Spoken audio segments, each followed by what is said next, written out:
Hello dear student, কেমন আছো? I hope প্রত্যেকে শুধু ভালো না, ভীষণ ভালো আছো। আজকে আমরা সমবিন্দু সংক্রান্ত উপপাদ্য এর থিওরি পার্টটা শিখব। থিওরি পার্টের কিছু কিছু কনসেপ্ট আমরা নিজেরা বুঝে নেব। কেন? কারণ এখান থেকে অনেক কোশ্চেন আছে, জেক্সপো এক্সাম, তারপর ভোগলেট পরীক্ষা, এসএসসি পরীক্ষা বা এনটিপিসি পরীক্ষা, ডব্লিউবিপি, কেপি, এইসব বিভিন্ন যে কম্পিটিটিভ এক্সামগুলো হয় না, সেখানে আসে। এবার সেই কোশ্চেনগুলোর সলিউশন যদি আমাদের করতে হয়, তো অবশ্যই আমাদেরকে কি করতে হবে? কনসেপ্টগুলো ভালো করে জেনে রাখতে হবে বা বুঝে রাখতে হবে। কারণ কনসেপ্ট যদি না জানি, ডাইরেক্ট যদি কোশ্চেন করতে যাই, তাহলে কোশ্চেন সলভ করতে অনেকটা প্রবলেম হবে। ওকে, চলো প্রথমে যেই টপিকটা নিয়ে ডিসকাস করব সেটা হচ্ছে যে সমবিন্দু সরলরেখা কাকে বলে। কি বললাম? সমবিন্দু সরল রেখা। সমবিন্দু সরল রেখা বা কনকারেন্ট লাইন। সাপোজ এই একটা বিন্দু, ঠিক আছে? এই বিন্দুটার উপর দিয়ে তিন বা তার বেশি সরলরেখা যদি একই বিন্দু দিয়ে বিন্দুগামী হয়, তখন এই বিন্দুটাকে কি বলা হবে? সমবিন্দু সরলরেখা বা কনকারেন্ট লাইন। যেমন সাপোজ মনে করো এই রেখাটা এইদিকে গেল, হ্যাঁ, আবার সেম এই রেখাটা এইদিকে গেল, ওকে, আবার এই রেখাটা সাপোজ এখানটা বিন্দু এদিকে গেল, আবার এই রেখাটা এদিকে গেল। তো এখানে আমরা কি লক্ষ্য করছি যে একটাই বিন্দু, এই বিন্দু দিয়ে অনেকগুলো রেখা পাস হচ্ছে, ক্রস হচ্ছে, তাই না? তো এই যেই বিন্দুটা দিয়ে এরকম একাধিক রেখা, অনেক রেখা ক্রস হয়, সেটাকে আমরা কি বলবো? সমবিন্দু সরলরেখা বা কনকারেন্ট লাইন। ওকে, আশা করি এটা মোটামুটি সবার মধ্যে একটু আধরা স্বচ্ছ ধারণা হলো। চলো এবার আমরা ত্রিভুজের পরিকেন্দ্র বা সার্কাম সেন্টার কাকে বলে সেটা জানবো। কি বললাম? ত্রিভুজের পরিকেন্দ্র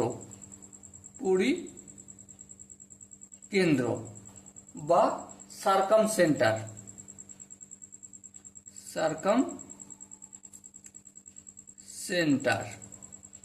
ওকে, ত্রিভুজের পরিকেন্দ্র বা সার্কাম সেন্টার জিনিসটা কি? জিনিসটা হচ্ছে যে ত্রিভুজের যে বাহু আছে না, ত্রিভুজের তিনটে বাহু লম্ব সমদ্বিখণ্ডক যে বিন্দুতে পরস্পরকে ছেদ করে তাকে ত্রিভুজের পরিকেন্দ্র বলে। যেমন সাপোজ মনে করো এই হচ্ছে আমাদের ত্রিভুজ এখানে, ওকে, এই ত্রিভুজ নাম দিয়ে দিই এ বি সি। বেশ, এই এ বি বাহু, এই যে এ বি, এই বাহুটাকে সাপোজ সমদ্বিখণ্ডিত করছে, এখানে যে বাহু বিন্দুটা হচ্ছে ডি, তাহলে ডি সি। ওকে, আবার এখানে দেখো বিসি বাহুকে সমদ্বিখণ্ডক করছে কি? এই বিন্দুটা ই, সাপোজ ইটা এবার লম্বভাবে অঙ্কন করব, এ গেল, ওকে। আবার এসি বাহু সাপোজ মনে করো এখানটা রয়েছে কি এফ, এফটা লম্বভাবে অঙ্কন যদি করি, তো এদিকটাও হবে 90 ডিগ্রি, এদিকটাও হবে 90 ডিগ্রি, হ্যাঁ। আবার এখানে এটা হবে 90 ডিগ্রি, এটাও হবে 90 ডিগ্রি, হ্যাঁ। আবার এখানেও এটা হবে 90 ডিগ্রি, এটা হবেও 90 ডিগ্রি। বেশ, তার মানে কি? তার মানে একটাই যে এবিসি ত্রিভুজের, ঠিক আছে, তিনটে বাহুর যে লম্ব সমদ্বিখণ্ডক তিনটে পাবো, হ্যাঁ। একটা পেয়েছি ডিসি, একটা পেয়েছি ইএ, আর একটা পেয়েছি এবি।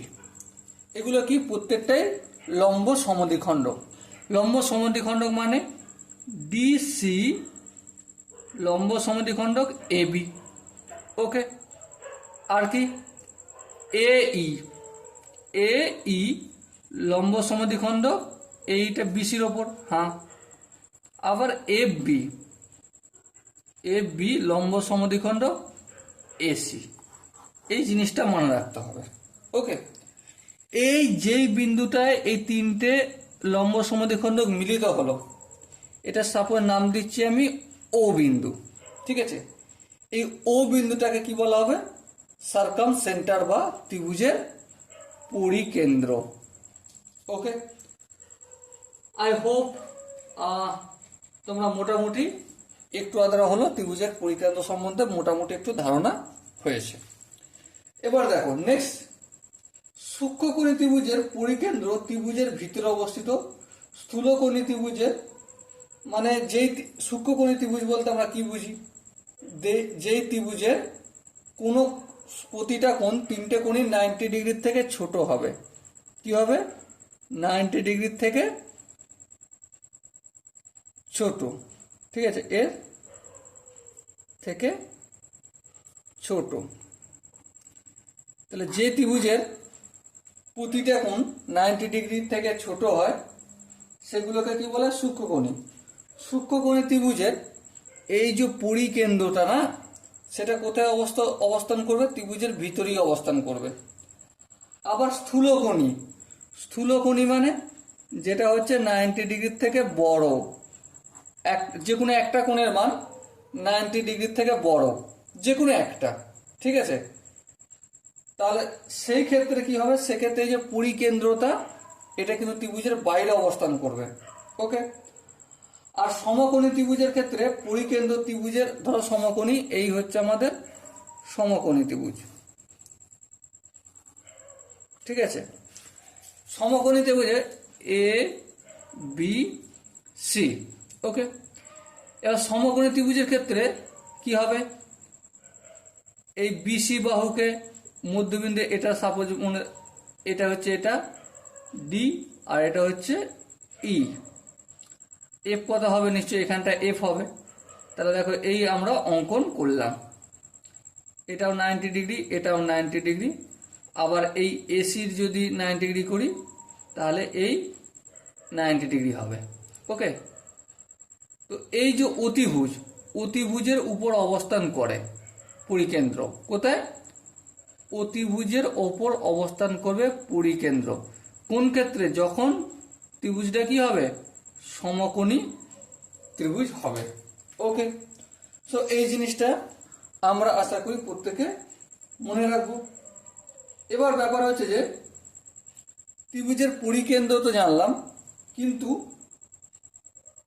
সার্কাম রেডিয়াস বা ত্রিভুজের পরিব্যাসার্ধ কি? কি বললাম? সার্কাম রেডিয়াস,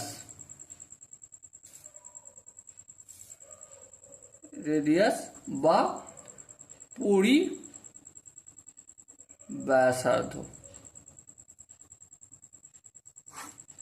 পরিব্যাসার্ধ জিনিসটা কি?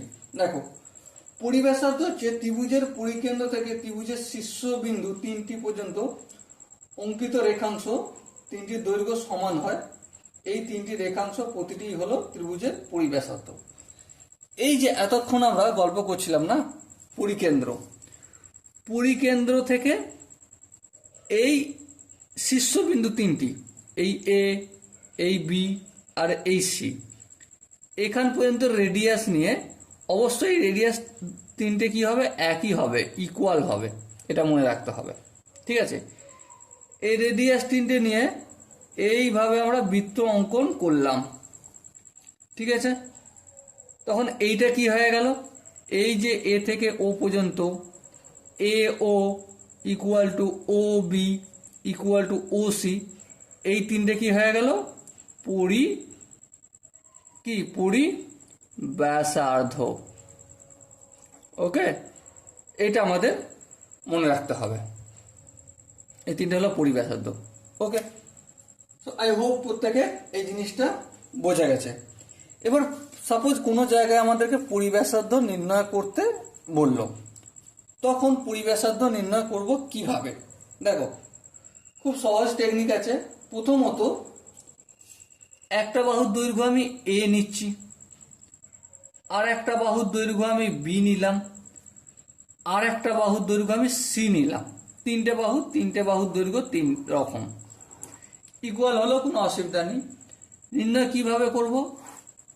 এ B C divided by under root of কি হবে, A plus B plus C into A plus B minus C into A plus C minus B into B plus C minus A. ব্যাস, এইটা কি আমাদের পরিব্যাসার্ধ নির্ণয় সূত্র। এটা মনে রাখতে হবে, এটা মনে রাখলেই হয়ে যাবে। আবার যে ক্ষেত্রে দেখো, এক্ষেত্রে তিনটে বাহুর দৈর্ঘ্য 3 রকম, এ বি সি বলেছি, হ্যাঁ ঠিক, তিনটে বাহুর দৈর্ঘ্য 3 রকম। বেশ, সাপোজ মনে করো সমবাহু ত্রিভুজ, মানে A B equal to B C equal to C A, মানে তিনটে বাহুর দৈর্ঘ্যই এ। তাহলে সেক্ষেত্রে কিভাবে নির্ণয় করব? জটিল জিনিস। সেক্ষেত্রে নির্ণয় করার একটাই ফর্মুলা। সেক্ষেত্রে দেখো, এ থেকে ই পর্যন্ত এটা উচ্চতা, হ্যাঁ। আবার বি থেকে এফ পর্যন্ত এটাও একটা উচ্চতা মধ্যমা, হ্যাঁ।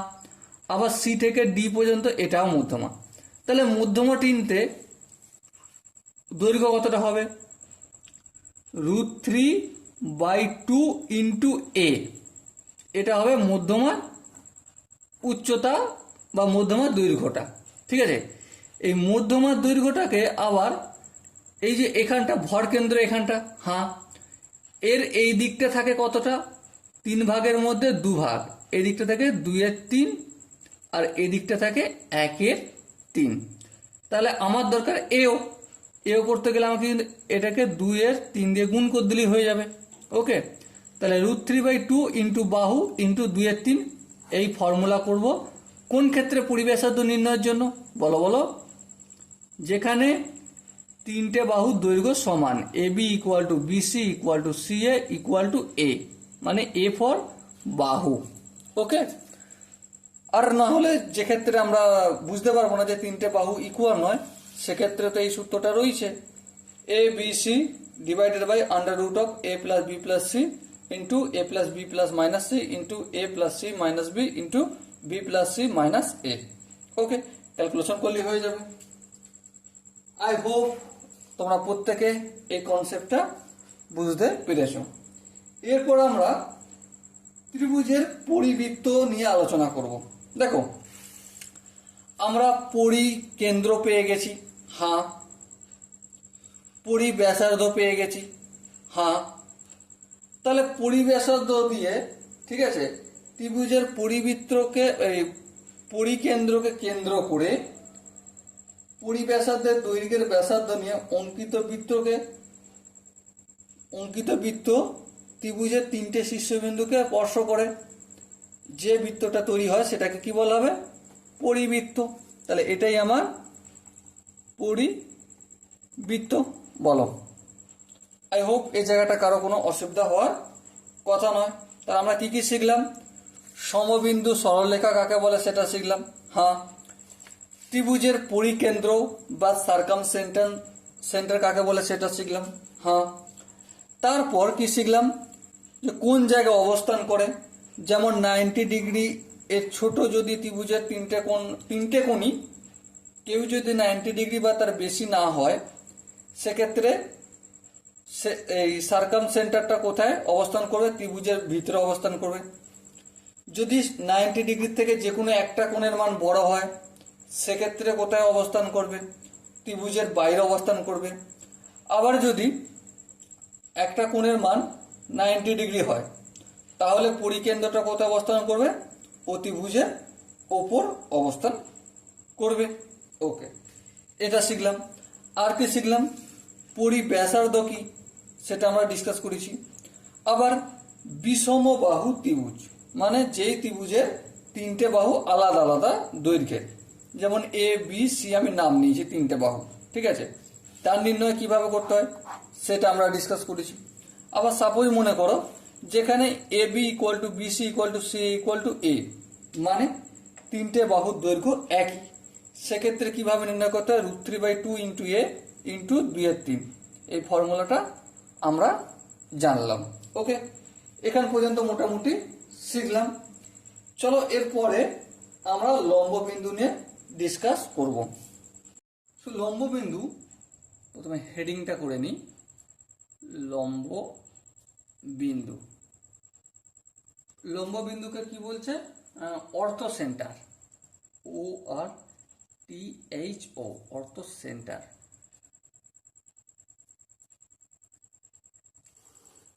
অর্থ সেন্টার বা লম্ব বিন্দু জিনিসটা কি সেটা নিয়ে ডিসকাস করি।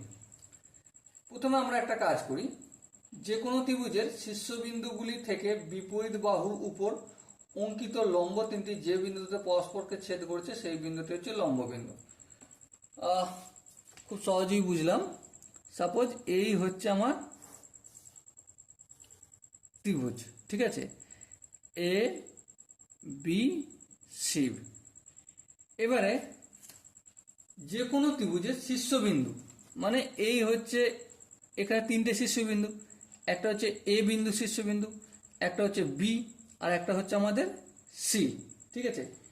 এই শীর্ষবিন্দুগুলো থেকে বিপরীত বাহুর উপর, এ শীর্ষবিন্দুর বিপরীত বাহু হচ্ছে বিসি, এর উপর লম্ব অঙ্কন করলাম। ওকে, মানে এদিকটা 90 ডিগ্রি, এদিকটা 90 ডিগ্রি হবে। আবার এই বি শীর্ষবিন্দুর বিপরীত বাহু হচ্ছে এসি, এর ওপর লম্ব অঙ্কন করলাম। তার মানে আচ্ছা, এখানে নাম দিই, ডি নাম দিচ্ছি, এখানটা ই নাম দিচ্ছি, এদিকটা 90 ডিগ্রি আর এদিকটা 90 ডিগ্রি। আবার সি শীর্ষবিন্দু, এর বিপরীত বাহু এখানটা অঙ্কন করলাম, হ্যাঁ, এখানটা 90 ডিগ্রি, এখানটা 90 ডিগ্রি। এই যে শীর্ষবিন্দু থেকে তার বিপরীত বাহুর উপর লম্ব অঙ্কন করলে তিনটে মধ্যমা যে বিন্দুতে ছেদ করছে এটাকে কি বলা হবে, লম্ব বিন্দু। কি বলা হবে, লম্ব বিন্দু বা অর্থ সেন্টার, অর্থ সেন্টার। ওকে, এবার দেখো এই অর্থ সেন্টারের অবস্থানটা কোথায়, সেম পরিকেন্দ্রের মতো। সূক্ষ্মকোণী ত্রিভুজের ক্ষেত্রে এটা ভিতরে থাকবে, স্থূলকোণী ত্রিভুজের ক্ষেত্রে লম্ববিন্দু বাইরে থাকবে, আর সমকোণী ত্রিভুজের ক্ষেত্রে ত্রিভুজের সমকৌণিক বিন্দুতে। সাপোজ মনে করো এই হচ্ছে আমার সমকোণ, ঠিক আছে, এটা 90 ডিগ্রি। সো এটা অবস্থান কোথায় করবে, এই জায়গায়, এখানটা আর এখানটা ইকুয়াল হবে। আর নাম দিচ্ছি এ বি সি, আর এখানটা D, BD equal to, BD equal to half of AC. মানে এই যে বিডির দৈর্ঘ্যটা, এটা এসি এর দৈর্ঘ্যের অর্ধেক হবে প্রথমত। দ্বিতীয়ত ডি এসি এর মধ্যবিন্দু হবে, মধ্যবিন্দু হবে। তার মানে কি, এডি ইকুয়াল টু সিডি। হ্যাঁ, আবার এই এডি বাহুটা কার হাফ, এসি বাহুর অর্ধেক। হ্যাঁ, এসি বাহুর অর্ধেক। আবার দেখো এই বিডি বাহুটা, সেটাও এসি বাহুর অর্ধেক, মানে এডি ইকুয়াল টু বিডি। আবার এডি ইকুয়াল টু যদি সিডি হয়, তাহলে সিডি ইকুয়াল টু বিডি। এই কনসেপ্টগুলো আমাদের একটু বুঝে রাখতে হলো। Okay, so dear student, I hope এই জায়গাটা তোমাদের বোঝা গেছে। এরপর আমরা যেই বিষয়টা নিয়ে ডিসকাস করব সেটা হচ্ছে যে ত্রিভুজের অন্তকেন্দ্র, মানে ইন সেন্টার কি জিনিস সেইটা নিয়ে একটু ডিসকাস করে নিই। ওকে, ত্রিভুজের অন্তকেন্দ্র। ত্রিভুজের অন্তকেন্দ্র জিনিসটা কি, ত্রিভুজের তিনটি কোণের অন্তর সমদ্বিখণ্ডক তিনটি পরস্পরকে যে বিন্দুতে ছেদ করে সেই বিন্দুকে ত্রিভুজের অন্তকেন্দ্র বলে। সাপোজ আমি একটা বড় চিত্র অঙ্কন করি, সেখান থেকে আমরা ডিসকাস করব। এই হচ্ছে আমাদের ত্রিভুজ এ বি সি। ঠিক আছে, এবারে ত্রিভুজের তিনটি কোণ, এই এ কোণ, এই বি কোণ, আর এই আমাদের সি কোণ। এবারে এই তিনটে কোণকে আমি একটা সমদ্বিখণ্ডক করছি, দুভাগে ভাগ করছি। সাপোজ এই কোণটাকে দুভাগে ভাগ করলাম, ওকে, এই কোণটাকে দুভাগে ভাগ করলাম, ওকে, আর এই সি কোণটাকে দুভাগে ভাগ করলাম। এটার নাম দিচ্ছি ডি, এটার নাম দিচ্ছি ই, এটার নাম এফ। তো এই যে বিন্দুটা পেলাম ও বিন্দু, এটাকে কি বলবো? অন্তকেন্দ্র। ওকে, এবারে অন্তকেন্দ্র পেলাম, ঠিক আছে, অন্তব্যাসার্ধ সেটা আবার কি জিনিস? ত্রিভুজের অন্তকেন্দ্র থেকে ত্রিভুজের বাহুগুলির উপর, ত্রিভুজের এই তো অন্তকেন্দ্র, অন্তকেন্দ্র থেকে বাহুগুলির এই যে এই ডিস্টেন্সটা, এই ডিস্টেন্সটা আর এই ডিস্টেন্সটা, এটা ওডি অথবা ও এফ ইকুয়াল টু ও ই, এটা কি হলো আমাদের অন্তব্যাসার্ধ।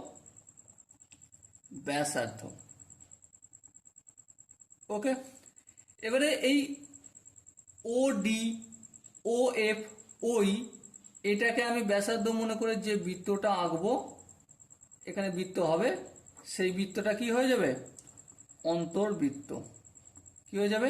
অন্তর্বৃত্ত, অন্তর্বৃত্ত। সো এই আমাদের গল্প অন্তর্বৃত্তার। এবারে অন্তর্বৃত্তের ব্যাসার্ধ কিভাবে নির্ণয় করব? ঠিক, অন্তর্বৃত্তের তো ব্যাসার্ধ নির্ণয় করতে হবে। দেখো, আমরা প্রথমে এডি বাহুর দৈর্ঘ্য নির্ণয় করব। হ্যাঁ, সেটা কিভাবে? এডির দৈর্ঘ্য হচ্ছে √3/2 ইন্টু বাহু। হ্যাঁ, এবার দেখো এই অংশটা থাকবে কতটা? 2/3 ভাগ। আর এখানে এই অংশটা থাকবে কতটা? 1/3 ভাগ। তাহলে পুরোটার গুণিতক 1/3 করলে আমরা পেয়ে যাব অন্তব্যাসার্ধ। ওকে, আই হোপ প্রত্যেকের বোঝা গেছে।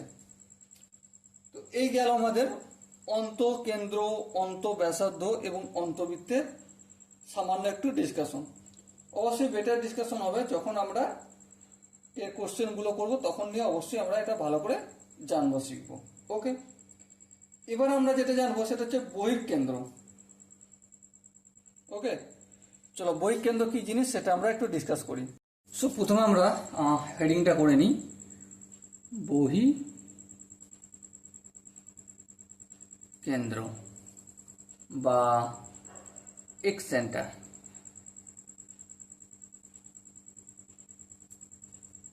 বহিঃ কেন্দ্র জিনিসটা কি? দেখো, যে কোনো ত্রিভুজের দুটি কোণের বহিঃ সমদ্বিখণ্ডক একটি কোণের অন্তঃসমদ্বিখণ্ডক যে বিন্দুতে মিলিত হয় সেই বিন্দুকে ওই ত্রিভুজের বহিঃ কেন্দ্র বলে। সাপোজ একটু বড় হবে ছবিটা, এইখানে আমি একটা ত্রিভুজ অঙ্কন করলাম, ঠিক আছে, এই এ, এই বি আর এই সি।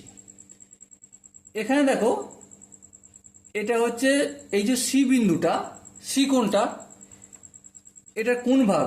অন্তর্কোণ। হ্যাঁ, এর বহিঃ কোণ কোনটা? অবশ্যই এটাকে একটু এক্সটেন্ড যদি করি তাহলে এটা হয়ে গেল বহিঃ কোণ। ওকে, আবার এ বি বাহুর এখানটা কি অন্তঃকোণ? হ্যাঁ, তাহলে বহিঃ কোণ কোনটা? অবশ্যই এইটা। এবারে এই বহিঃ কোণটাকে দুভাগে ভাগ করব, ইকুয়াল, মানে এখানটা যদি থিটা হয়, এরকম আঁকলাম, এখানটা হবে থিটা। আবার এই যে সি বিন্দুটা, এর বহিঃ কোণ রয়েছে, তো এটাকেও আমি দুভাগে ভাগ করলাম, এদিকটা যদি আলফা হয় এদিকটাও হবে আলফা। এবারে তৃতীয় বাহু এ পড়ে আছে, এটার অন্তঃকোণটাকে দুভাগ করব। সাপোজ এটা যদি বিটা হয়, এদিকটাও হবে বিটা।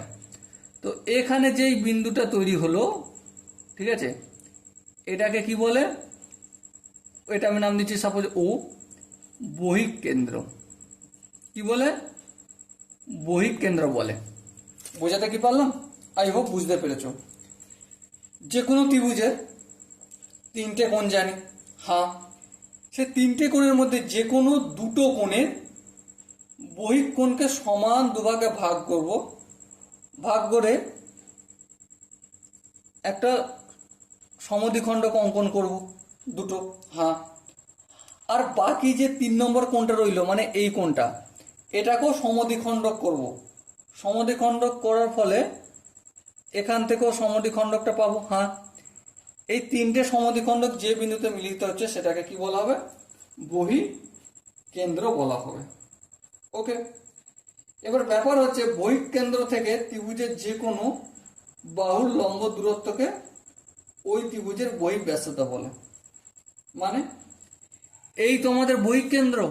হ্যাঁ, এবারে এখান থেকে যে কোনো বাহু, তাই তো, যে কোনো বাহু এবি বলো, বিসি বলো বা এসি বলো, যে কোনো বাহুর লম্ব দূরত্বকে, সাপোজ এখান থেকে আমি কোনো একটা জায়গা এই এসি, সাপোজ এখানটাই আমি ধরছি, ঠিক আছে, একটা লম্ব দূরত্ব অঙ্কন করলাম। তার মানে কি এদিকটা 90 ডিগ্রি হবে আর এদিকটাকেও 90 ডিগ্রি হতে হবে। ওকে, বিসি থেকে তো এখানটাই হবে 90 ডিগ্রি, আবার এসি থেকেও ঠিক সেম একইভাবে এই দিকটায় অঙ্কন করব। এখানটা কি হবে? 90 ডিগ্রি হবে, এখানটাও 90 ডিগ্রি হবে। ওকে, তো এই গেল আমাদের সামান্য বহিঃ কেন্দ্র সম্বন্ধে ডিসকাস। এবার আমরা যেটা নিয়ে আলোচনা করব সেটা হচ্ছে ভর কেন্দ্র। খুব ইম্পর্টেন্ট জিনিস, ভর কেন্দ্র। খুব সহজভাবে মনে রাখবো, ত্রিভুজের মধ্যমা তিনটি যে বিন্দুতে পরস্পরকে ছেদ করে সেটা হচ্ছে ত্রিভুজের ভর কেন্দ্র। মুদ্রা কথা, এই হচ্ছে আমাদের ত্রিভুজ, ঠিক আছে, এ বি সি। এই ত্রিভুজের মধ্যমা তিনটে, এডি একটা মধ্যমা, হ্যাঁ, আচ্ছা, বিই একটা মধ্যমা, হ্যাঁ, আর হচ্ছে সি এফ একটা মধ্যমা। তো এই যে এডি মধ্যমা, ঠিক আছে, আবার বিই মধ্যমা, আবার সি এফ মধ্যমা, যে বিন্দুতে মিলিত হয় সেটাকে ভর কেন্দ্র। আমি এখানে জি দ্বারা ডিনোট করলাম, ঠিক আছে। এই ভর কেন্দ্র, এই যে ভর কেন্দ্রটা, ভর কেন্দ্র থেকে এই এ পর্যন্ত, ভর কেন্দ্র থেকে বি পর্যন্ত, ভর কেন্দ্র থেকে সি পর্যন্ত, মানে শীর্ষবিন্দু পর্যন্ত যে দূরত্ব তার, সেটার মেজারমেন্টের একটা গল্প রয়েছে। গল্পটা কি? সাপোজ এডি যদি মধ্যমা হয় তাহলে এখানে দুভাগ থাকবে আর এখানটা থাকবে এক ভাগ। আবার যদি বিই মধ্যমা ধরি, এখানটা থাকবে দুভাগ, এখানটা থাকবে এক ভাগ। আবার যদি সি এম মধ্যমা ধরি, এই সিজিটা থাকবে দুভাগ আর এখানটা থাকবে এক ভাগ। এই জিনিসটা আমাদেরকে ভালো করে মনে রাখতে হবে। ওকে, মোটামুটি এগুলোর ওপর বেস করে, বা আমি এতক্ষণ পর্যন্ত যা তোমাদের সাথে গল্প করেছি, আলোচনা করেছি, এগুলোর ওপর বেস করে আপাতত কোশ্চেন আনসার করা যায়। এরপরও যদি অতিরিক্ত কিছু থিওরি মনে হয় যে এই জায়গাটা লাগবে, তো অবশ্যই সেই জায়গায় আমি ডিসকাস করে দেবো। ওকে, সো ডিয়ার স্টুডেন্ট, দেখা হচ্ছে পরবর্তী সেশনে। ততক্ষণ পর্যন্ত ভালো থেকো, সুস্থ থেকো এবং জয় হিন্দ।